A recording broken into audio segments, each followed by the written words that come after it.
أعوذ بالله من الشيطان الرجيم. بسم الله الرحمن الرحيم. Mu'minin wa mu'minat, Assalamu alaikum. Today, May 2nd, 2021, at Al Fatma Islamic Center, Albany, New York, we are starting our fourth session of 6-day programs. For this series, we have Dr. Sayyid Moustafa al-Qazwini with us, as you all know.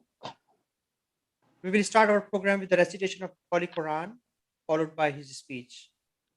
I would like to request Brother Ali Amiri for the recitation of the Holy Quran. Brother Amiri. صل على محمد وعلى محمد. اللهم صل على اللهم محمد صل على وآل محمد محمد وآل الفرج محمد. أعوذ بالله من الشيطان الرجيم. بسم الله الرحمن الرحيم. الحمد لله رب العالمين الرحمن الرحيم مالك يوم الدين. إياك نعبد وإياك نستعين. اهدنا الصراط المستقيم صراط الذين أنعمت عليهم غير المغضوب عليهم ولا الضالين. بسم الله الرحمن الرحيم. قل هو الله أحد الله الصمد لم يلد ولم يولد ولم يكن له كفوا أحد. بسم الله الرحمن الرحيم. إنا أنزلناه في ليلة القدر وما أدراك ما ليلة القدر. ليلة القدر خير من 1000 شهر. تنزل الملائكة والروح فيها بإذن ربهم من كل أمر. سلام هي حتى مطلع الفجر. صدق الله العلي العظيم. صلوات. اللهم صل على اللهم صل على محمد وآل وعجل محمد فرجهم وعجل وضع فرجهم. أعدائهم. Jazakallah, Brother Amiri. You did very well. With this, I would like to invite Dr. Sayyid Moustafa al-Qazwini for his speech. السلام عليكم ورحمة الله وبركاته. Alaykum assalam. بسم الله الرحمن الرحيم. الحمد لله رب العالمين، والصلاة والسلام على أنبياء الله جميعا وعلى سيدهم وخاتمهم حبيب إله العالمين أبي القاسم المصطفى محمد، وعلى أهل بيته الطيبين الطاهرين المعصومين، وعلى سيدي ومولاي الإمام أمير المؤمنين وعلى سيدي ومولاي الإمام أمير المؤمنين وقائد الغر المحجلين علي بن أبي طالب عليه الصلاة والسلام. قال الله تبارك وتعالى في كتابه الكريم: أعوذ بالله من الشيطان الرجيم، بسم الله الرحمن الرحيم.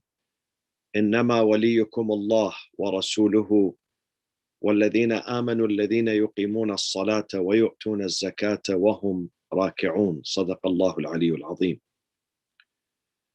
Condolences to you, my dear friends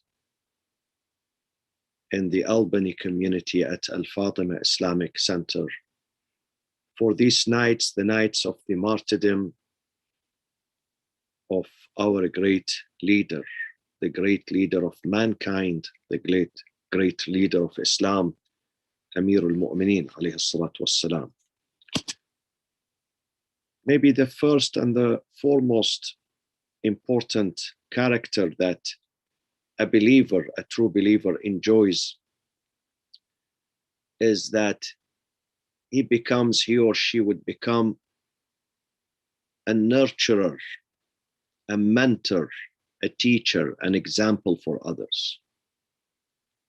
after he himself, herself, they learn, they are able to practice self-control and piety and righteousness, they started transferring these qualities to others.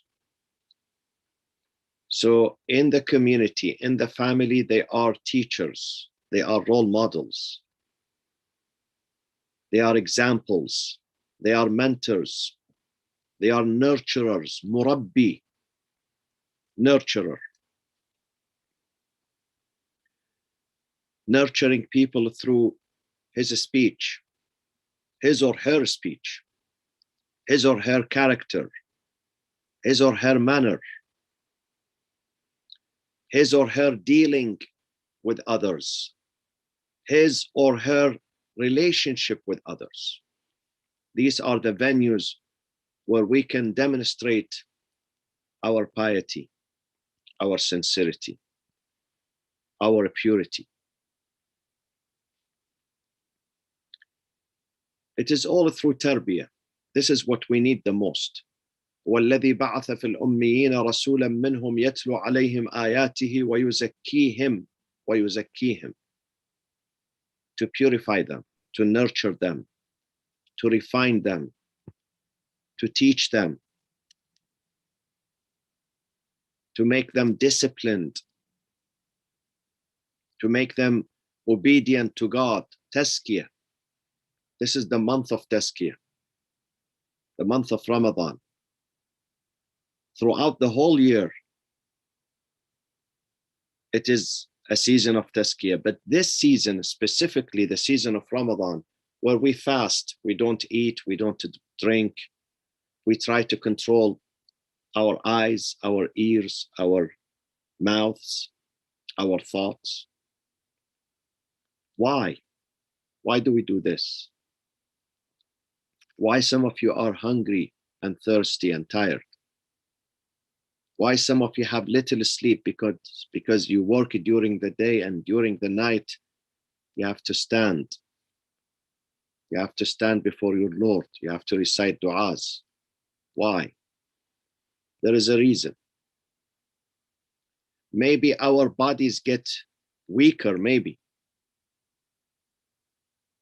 But instead, your soul, your nafs, your heart becomes stronger and more patient and more enduring and more tolerant. This is Tazkiyah, my friends. Tazkiyah is the purification, spiritual purification is the main goal of every prophet, every messenger of God. And it is one of the foundations of Imam Ali's community and society. His goal was to promote tazkiyah, purification. There is no good in us living in huge mansions, having the fanciest cars, having the best income, but if we don't deal with each other with humanity, with sincerity, with honesty, there is no point in that. We have souls. We are different than animals. When it comes to animals, they look for a place to sleep and some food and a drink, and sometimes some intimacy among themselves with their partners, if they have partners. But for us, the meaning of life is much bigger than that, is much bigger than food and a drink, is much bigger than having a mansion or a house or a car or a business. Much bigger than that. It's much bigger than having sexual intimacy with our partners. It's much, much bigger and beyond that. It's about purification. It's about when I speak the truth. When I work the truth. When I have a relationship with anyone around me, then it is based on honesty. It is based on goodness. This is the goal of this life. Yuzakkihim ويعلمهم الكتاب والحكمة.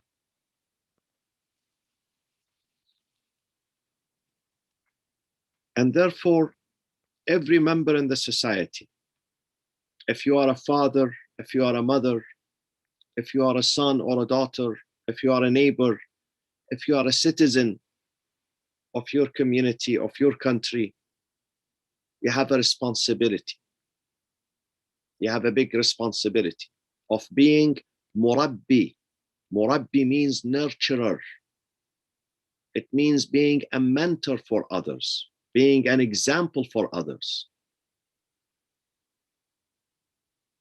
Sometimes teachers teach us physics, math, English, geography, chemistry, and sometimes there are people who teach us akhlaq and manners, teach us how to be better people. They teach us how to be more honest, more productive, more of benefit to mankind. As the hadith says, the best thing in Islam after the belief in God is to be of benefit to your community members. And that was the goal of Amir al-Mu'mineen Ali ibn Abi Talib alayhi salatu wassalam. Imam Ali, when he became Khalifa, he did not have a dream to live in a mansion. He did not have a dream to acquire wealth. He did not have a desire to control of others, to have authority for the sake of authority and power over others. That was not his dream. Imam Ali alayhi salam was not enchanted with the seat of the Caliphate. He was not enchanted with being in charge of people's life. It's not about being in control. It's about being in service, guiding and serving and being a role model. This was his goal. Imam Ali did not seek Khilafah for any personal gain. He did not have any. In fact, Imam Ali lost. He lost a lot when he became Khalifa. Even financially, he lost a lot when he became Khalifa. It took a toll on him. It took the rest away from him. He didn't even have enough time to spend with his family, with his kids, with his grandchildren. The Khilafah, the office of Khilafah, occupied him 24/7, as I mentioned yesterday. He left no room for his family, for his comfort, for his rest, for his sleep, for his health. It took a toll on him. It took a toll on him. So it wasn't easy. It wasn't easy for him. He did not seek Khilafah because of any personal gain. He did not become rich because of the Khilafah. As one of his companions said, Ali, ما زانته الخلافة ولكنه زانه. Khilafah, the office of Khilafah, did not give him any credit. In fact, he was the one who gave a credit to that office, to that institution. He was the one who made that institution look beautiful. So there were no personal gains for Ali ibn Abi Talib from the office of Khilafah. And he did not want to control. He did not want to dominate. He did not want to intimidate anyone. All what he wanted to do is to serve, is to help, is to sacrifice, is to pull the community together, is to create harmony and unity and love and care among the community members. This is why there are 4 important foundations of his policy. Imam Ali alayhi salam ruled for 4 years and 9 months in the city of Kufa when he became the caliph. After the assassination of Uthman ibn Affan in Medina, the revolutionaries assassinated Uthman ibn Affan, the 3rd caliph. Imam Ali became the 4th caliph Muslims paid allegiance to him. And he moved the capital from Medina to Kufa, because the Muslim country, the Muslim land, the Muslim territory, the Muslim community was expanding eastward. So Medina was not in the middle anymore. And there were some other political reasons why he shifted the capital from Medina to Kufa, because Kufa was gaining much significance. It played a major role in the life of the Muslims. So he had to move the capital from Medina to Kufa. And he had 4 foundations for his administration, 4 important foundations for his policies: domestic policy and foreign policy. I'm going to mention 2 of them tonight, and God willing, inshallah, the other 2, I would leave them for tomorrow, inshallah ta'ala. The first foundation for Imam Ali's rule and Imam Ali's policy is the foundation, the principle of shura, consultation. And shura is mentioned in the Quran. Allah subhanahu wa ta'ala says in the Quran, وَأَمْرُهُمْ شُورَى بَيْنَهُمْ. Their affair should be a consultation among them. Their affair, economic affair, social affair, political affair, matters of peace and war, has to be a matter of consultation and discussion among the community members. وَأَمْرُهُمْ شُورَى بَيْنَهُمْ. But that excludes the imamah and the khilafah.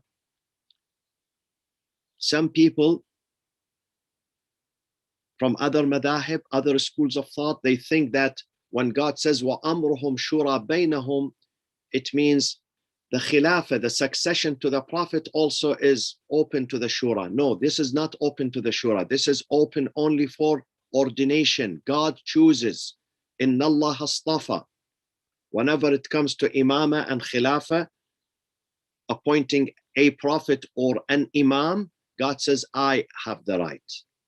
The only one who has the right to appoint and ordain is me. He says this in the Quran.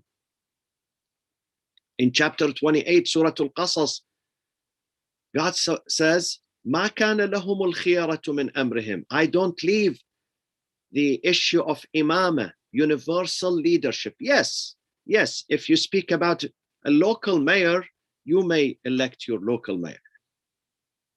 A governor, this is maybe you. A president of the country, you may do that. But when it comes to a prophet or an imam, those are universal leaders, not regional, not local, not national, not international. Those are universal. Inni ja'aluka linnasi imama. God says to Ibrahim, I'm making you imam, universal leader for mankind, not just for the Egyptian or the Palestinian or the American or the Sudanese or the Indian. Linnasi imama, for the entire mankind. So when we speak about prophethood and imama, these 2 positions, a prophet and the one who succeeds the prophet, successor to the prophet. These 2 positions are decided and determined by God and only God. وَرَبُّكَ يَخْلُقُ مَا يَشَاءُ وَيَخْتَارُ. Your Lord creates and he chooses for imamah, for leadership. وَيَخْتَارُ. مَا كَانَ لَهُمُ الْخِيَرَةُ. We don't leave this choice to people to decide. مَا كَانَ لَهُمُ الْخِيَرَةُ. This is in our book. You can't argue against it. It's a fact. It's a fact. God says, I am the one who chooses the prophet and the imam. You may choose a president of the country. For this dunya, the matters of dunya, you may choose your president, your prime minister, your political party. You may choose whomever you think is good, is just, even if he's not a Muslim. even if he's not a Muslim, as long as he's just, he's not corrupt, he's not a crook, you may choose him to be the prime minister, the president, the minister, the chancellor, whatever you call it in your country, the mayor, the governor of your society. But when it comes to things related to God, لا ينال عهد الظالمين. Imama and Khilafah is ahdullah. Ahd means a covenant with God. God says, I choose those. People have no right. And that is the main difference between the school of Ahlul Bayt and other schools.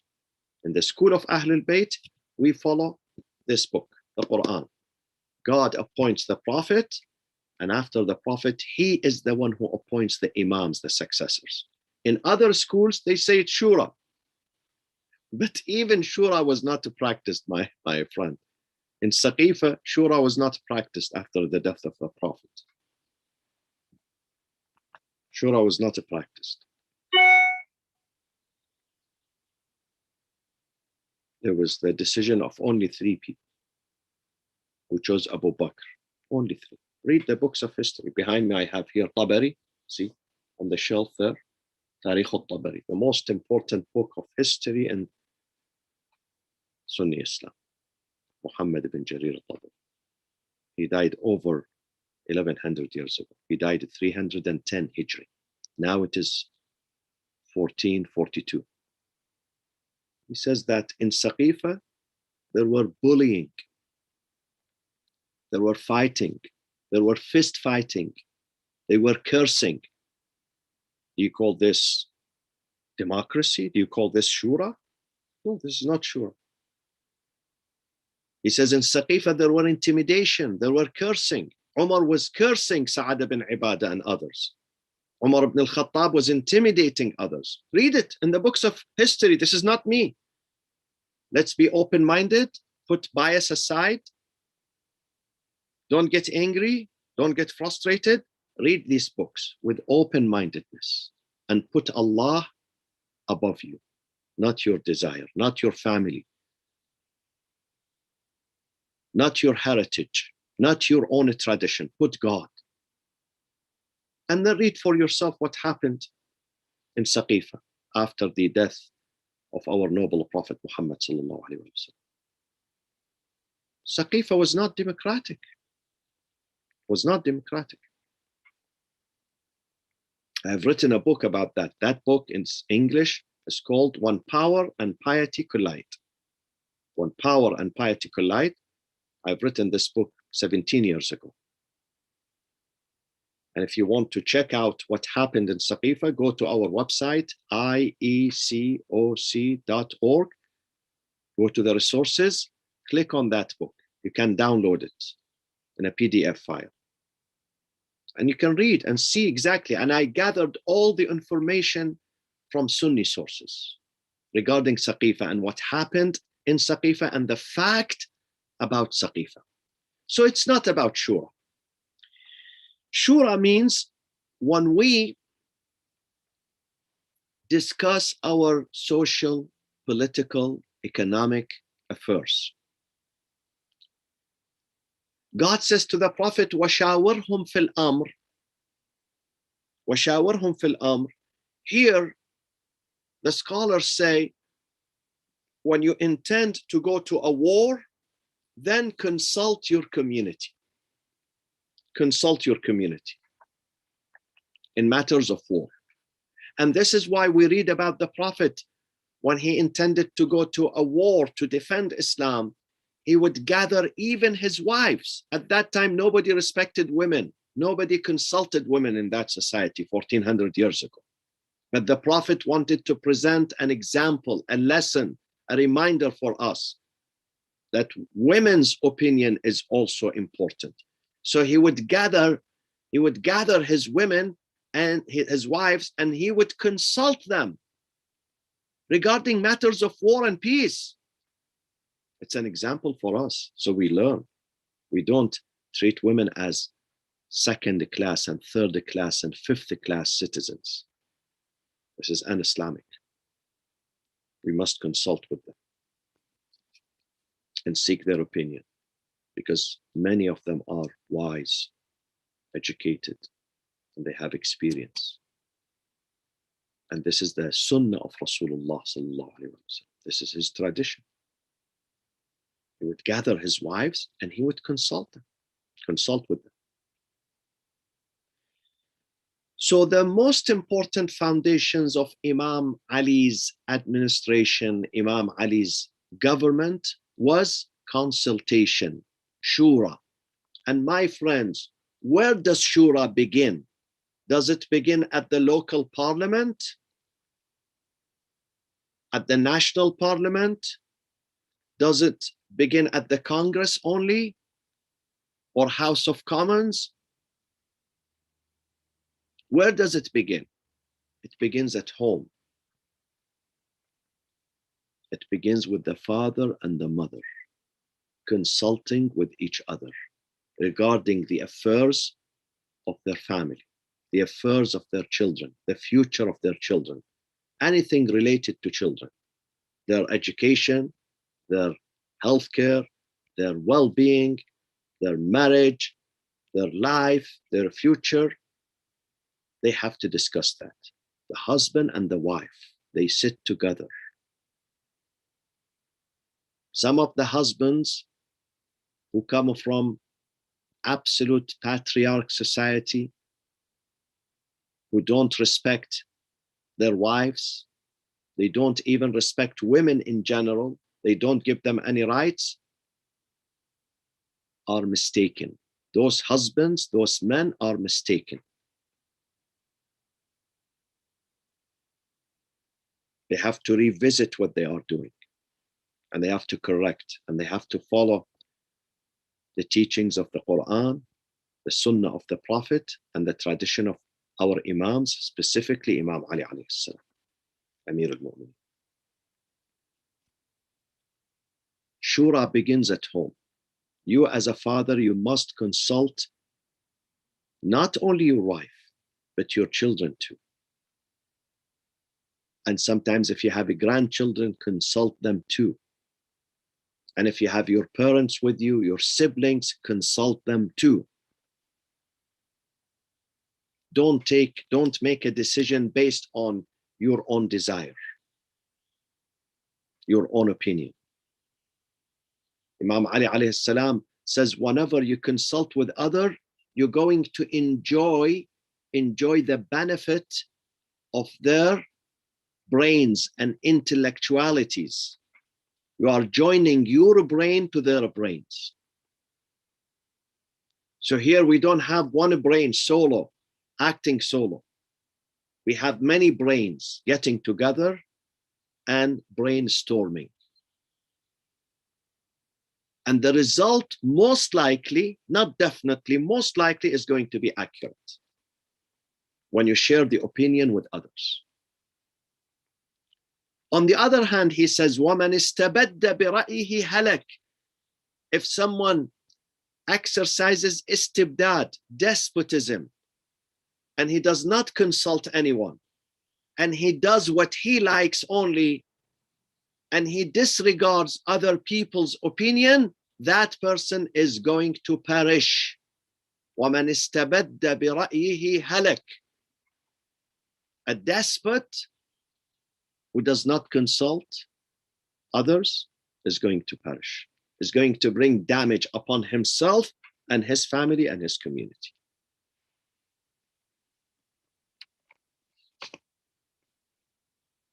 Imam Ali alayhi salam used to sit with Hassan and Hussein. They are younger than him. They are his children. He's much wiser. He's older. He's even better. Imam Ali is definitely better than Hassan and Hussein. But still he would consult with them. And he would consult with Zainab and Kulthum, the females, not just the males, the females too. This is his tradition. And then he gives instructions to each and every person who works in his administration. be it governors, governor of Basra, governor of Egypt, other governors, he would always remind them of the value and the significance of consultation, shura. He tells them, go and consult the scholars, the experts, the wise people in the community, the hukama, those who have the sage, those who have experience in life, those who are elderly, they have seen life, they have many experiences. Consult with them. Do not ignore them. We at our Islamic centers,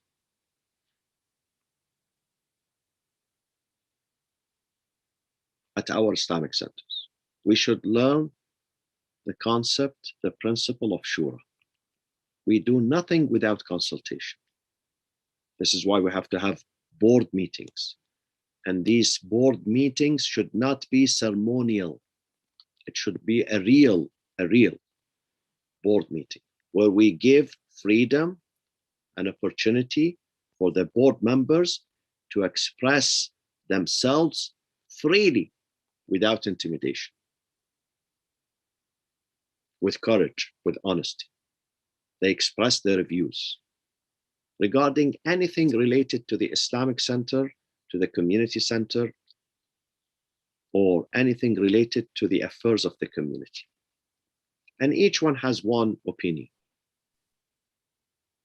Even the one who paid $10 million with the one who paid $10, they have one opinion.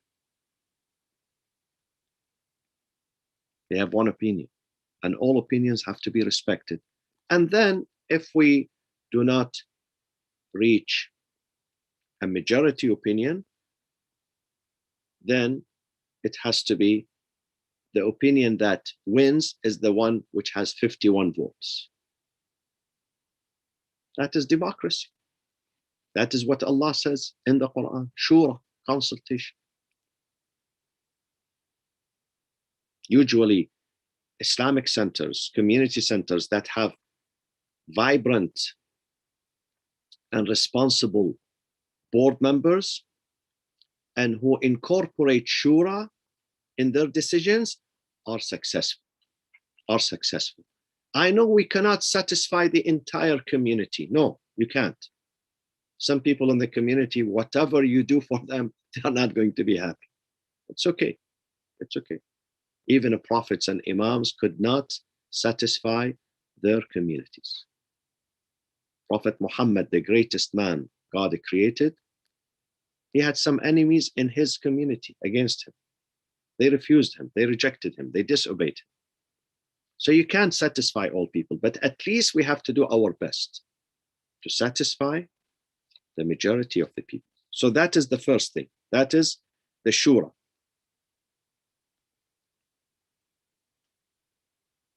That is the shura. Shura means we learn from people's experiences, from their successes, from their failures. We learn from that. We listen. As-Sa'id man itta'adha bighayrihi. Imam Ali alayhi salam says, the happy person, the fortunate person is the one that he learns from others. He learns from others, from the experiences of others. So that is the first thing. Imam Ali at the same time says, try not to consult these following categories. Don't bring them into the shura. Don't consult with them. Who are they? He says, number one, bakhilan. Bakhil, the stingy. يعدل بك عن الفضل ويعدك الفقر. If you consult bakhil, someone who's stingy and mean, and tight-fisted, bakhil means tight-fisted, doesn't spend. He has money, but he's saving them for, 1 million years from now. He dies as faqir, poor, while he has lots of money. This is a disease. Imam Ali says, if you consult him, he's going to promise you poverty always. He's going to nag and complain. And he does not allow you to be good, to reach out to others. So exclude that from your list. The second person, do not consult Jaban, timid, coward, because he doesn't have courage. He doesn't have self-confidence. Stay away from him. The third one, Haris. Haris, greedy. يُزَيِّنُ لَكَ الشِّرْهَ بِالْجَوْرِ. Stay away from someone who's greedy. Don't consult with him. And then Imam Ali says these are three traits. فَإِنَّ الْبُخْلَ وَالْجُبْنَ وَالْحِرْص. Bukhl, stinginess. Al-jubn, cowardness. Al-hirs, greedy. غرائز شتى يجمعها سوء الظن بالله. Subhanallah. The common denominator between these three traits is suspicion about God. Suspicion about God means not having true faith in God.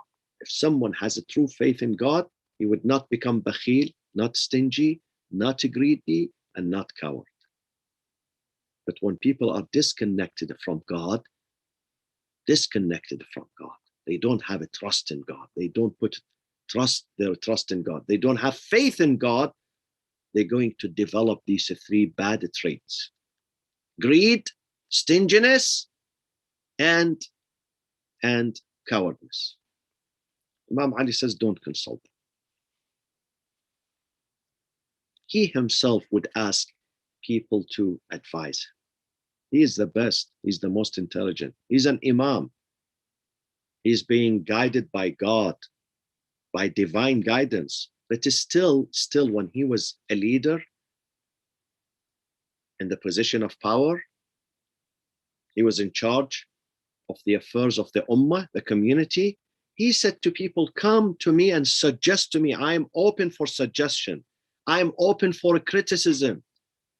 Don't be fearful of me. Don't be fearful of my punishment. I would not punish you if you criticize me. If you have something worthy to say, come and tell me. If you have something worthy and just and true, come forward. Don't be afraid. I open my heart and my mind for you. Amir al-Mu'mineen was very democratic, very open-minded, had lots of forbearance, even for people who criticize him, even sometimes for people who cursed them, who cursed him. He said, it's okay. If you want to curse me, it's okay. I'm not going to punish you. He never punished any person who cursed him. He never.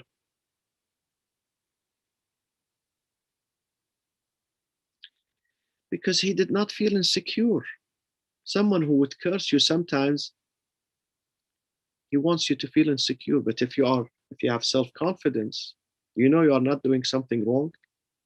Even if some weak-spirited people, jealous people curse you, it's okay. Let them curse. Let them vent their frustration. Let them yell at you. It's okay. So that was the first foundation, shura, consultation. The second foundation of Imam Ali's government was al-musawat, equality. Before Imam Ali, unfortunately, those who were before him, they promoted the class society. They divided the Muslims into class society. Like India, they have a class society. The society is divided into many classes. This is what some Khulafa did before Imam Ali. And that leads into racism, into discrimination. Some of them, the Khulafa before him, they practiced favoritism and nepotism. They brought their family members into office, even those who had no qualification whatsoever. Many of them had no qualification to be a governor, to be in charge of the affairs of the Muslims. But just because he's the cousin of the caliph, he was brought on board. This is favoritism. This is nepotism. This is haram, forbidden. God says you may hire people based on their qualifications, on their credentials, on their CVs, on their resumes. They have to have a resume. You have to have an interview. And this interview has to be equal opportunity. It should not be based on nepotism or favoritism.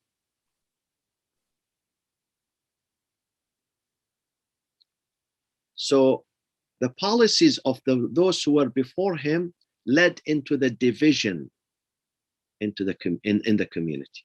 Division in the community. Imam Ali alayhi salam, the first day when he came to office, he said, listen, people are equal in my eyes. Those who are Arabs are equal than those who are non-Arabs. They get the same share. There is no preference for an Arab over non-Arab. They are all citizens of this land. Even the one who's non-Muslim is equal with the Muslim because he's citizen. Yes, he's not a Muslim, but he's a citizen of this land. One day Imam Ali saw a person begging for food, an elderly man in Kufa begging for food. He said, Ma hada, what is this? I don't like this phenomena. People who are old and they beg for food. What is happening? So people who were around him, they came and they said, no worries, don't worry. He's not even a Muslim. Why do you worry? Why do you have to worry about him? He's not a Muslim. Imam Ali said, even worse. Does that mean if he's not a Muslim, we should ignore him?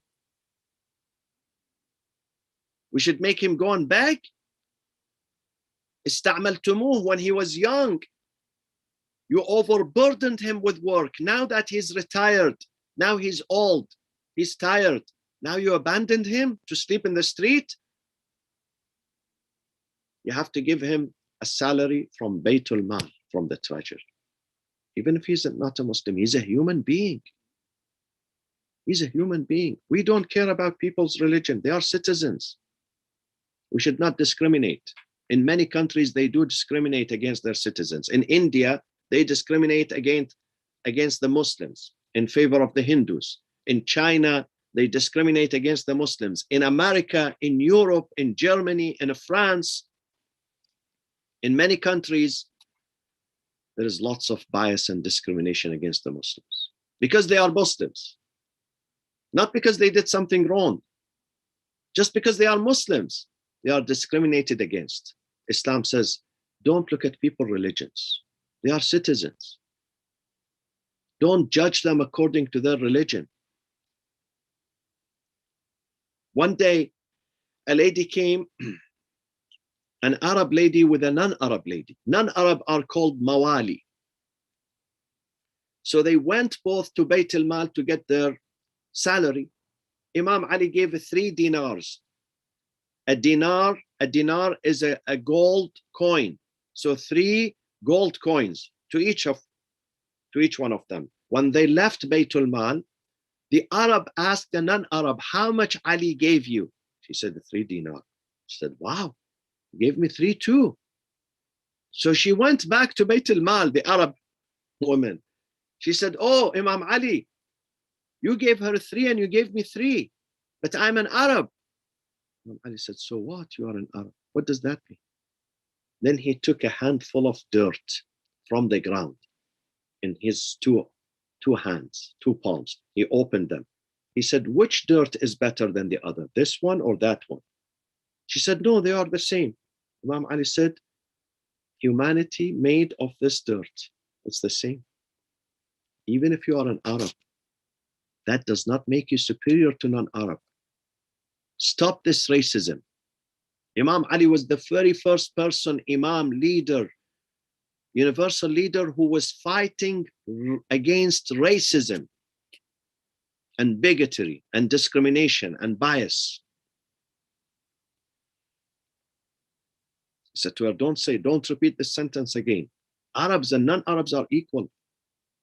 God says in this book, Inna akramakum indallahi atqakum, the most honored among you in the eyes of God is the one who has more piety, more honesty, more righteousness. Not if he's an Arab. Even us, the Sayyids, we are not superior to others. Sayyids, this puts more responsibility on our shoulder. To be more disciplined, more sacrificing.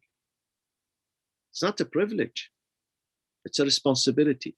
It's a burden. It's not a privilege.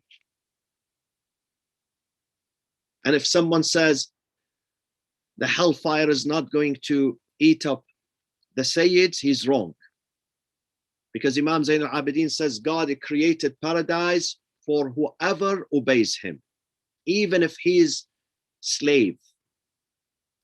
And God created hellfire for whomever who disobeys him, even if he's from Quraysh, Sayyid from Quraysh. Sometimes in India and Pakistan, and I have to speak about these things, they don't give a daughter who's Sayyid to someone who's non-Sayyid. This is wrong. Prophet Muhammad gave his daughters to some others who are not Sayyids in the community. Of course, he reserved Fatima alayhi salam. Fatima is a special. Fatima is something else. He gave her to Ali. And no one was qualified other than Ali ibn Abi Talib to marry Fatima. But other daughters, other people married them. So Sayyid and non-Sayyid, these things, these titles are, in fact, not real titles. You can be a Sayyid with your akhlaq, with your manners. Yes, if I am a Sayyid, descendant of the Prophet, this means I have more responsibility towards my grandfather, the Prophet, more responsibility towards Islam, more responsibility to be a righteous person, an honest person, an example for others. So that is the equality. Tonight, Imam Ali alayhi salam, on his deathbed, surrounded by his family members. They are watching Imam Ali in pain because the sword that Ibn Muljam struck Imam Ali with was poisonous. And they brought the physician Hakim to check Imam Ali alayhi salam, to check him out, to examine him. That Hakim, that doctor said, unfortunately, nothing can be done. Of course, Imam Ali knew. Imam Ali is Hakim al-Hukama. He's the doctor of all doctors. He doesn't need a doctor. But the insistence of Lady Zain, she said, please, let's bring someone. Maybe he can do something. So Imam Ali said, okay, if Zainab is insisting. Imam Ali gathered his family around him. They were looking at him. Soon they're going to miss their mentor, their teacher, their example, their father, their leader, their sweetheart, Ali ibn Abi Talib, a man that God created no one like him except the Prophet Muhammad sallallahu alaihi wasallam. His teacher and his mentor was a Prophet Muhammad. Imam Ali, according to the Quran, wa anfusana wa anfusakum, God puts him in the same level with the Prophet in Surah Al-Imran, wa anfusana wa anfusakum, our souls and your souls. So the Prophet is saying about Imam Ali, our soul, my soul.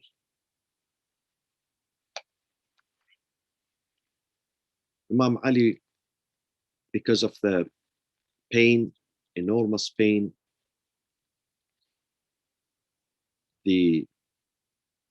his blood was being poisoned, and he had a high fever. He would open his eyes from time to time, and he would look at his family. One time he opened his eyes, he realized that there is a headband, isaba, headband on his head. Someone put a headband around his head. So he asked, Awladi, who did put this headband? Nobody answered. The second time, Imam Ali asked. The third time when he asked, Imam Hussein alayhi salam, with a fainting voice, he said, Abatah, I did this. So Imam Ali turned to him. He said, Bunayya Hussein, my son Hussein, أأشفقت علي وفي جرح واحد? Are you too worried about me and I have sustained only one injury? What about you tomorrow on the land of Karbala when you're going to sustain hundreds of injuries in your body? Who's going to put a headband on your head? Who's going to take care of you? Who's going to nurse you on that day? Who's going to give you some water on that day? Inna lillah wa inna ilayhi raji'un. وسيعلم الذين ظلموا أي منقلب ينقلبون والعاقبة للمتقين. I ask Allah subhanahu wa ta'ala to accept your deeds, your fasting, your charity, your Quranic recitation, the du'as. My friends, we have only few nights left from the last days of Ramadan, only few nights left. Take advantage of these few nights. We have to work on ourselves. We have to work on ourselves to try to transform ourselves into being better mu'mineen, more humble, more giving, more understanding, more loving, and more caring. Inshallah. So we can enjoy this life and most importantly, enjoy the hereafter. Inshallah. May Allah bless you all. Thank you for listening. We have 2 more nights, inshallah. Monday and Tuesday will be our last night. اللهم كن لوليك الحجة بن الحسن صلواتك عليه وعلى آبائه في هذه الساعة وفي كل ساعة وليا وحافظا وقائدا وناصرا ودليلا وعينا حتى تسكنه أرضك طوعا وتمتعه فيها طويلا واجعلنا اللهم من أنصاره وأعوانه وصلى الله وسلم على سيدنا محمد وأهل بيته الطيبين الطاهرين. اللهم صل على محمد وعلى محمد. Jazakallah Sayyid for another great session.